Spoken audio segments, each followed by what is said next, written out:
Good morning, uh, dear congregation. God's grace be with you this week and this day. You know, communication leads to community, that is to understanding, intimacy, and mutual valuing. Etymologically speaking, communication and a community have a lot in common, no pun intended. Communication comes from the Latin word communicare, to share. And community has its roots in Latin also, communitas, which means to have in common. The former is necessary for the existence of the latter. When the former breaks down, the latter will soon follow suit. Of course, communication is not only sharing your opinion, but the willingness to share it respectfully and listen equally respectfully. Mutual sharing and respectful conversation is the task of both the speaker and the hearer. That sharing of information is community building. Now, communication can be of any size. It can be a town, a family, a church, and anywhere that group of people have a common connection or goal. And that common connection can fall apart when communication breaks down. Sharing concerns and even grievances is vital to a thriving community. When a need or a problem exists, that communication needs to be shared and not as gossip and rumors behind another's back. Now, if issues are brought out in the open, or not, I say not brought out in the open, like an unresolved wound, they fester and become poison to the entire living organism, which is the community. If something needs to be known, it needs to be brought out. But there is, for us Christian community, a proper and biblical way to go about it.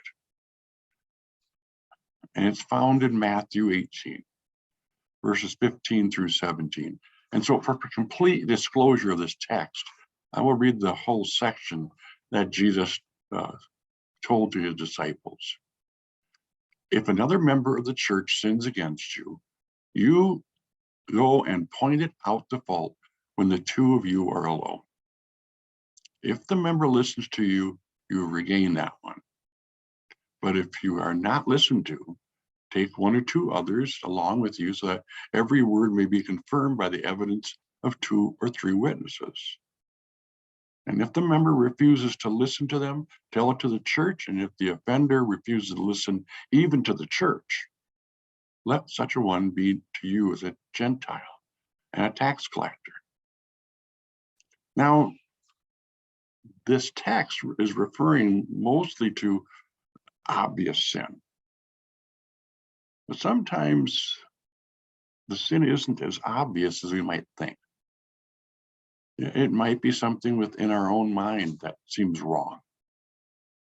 And so we can still apply this to our situation. Look at it like this. If you have a grievance with someone, proper Christian procedure calls for you to bring it to the alleged offender. And I use alleged offender. And do that privately.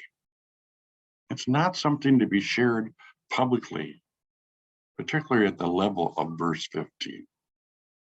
Also, go to the person you see at fault before you take it to anyone else. That means you don't air your grievances to everyone.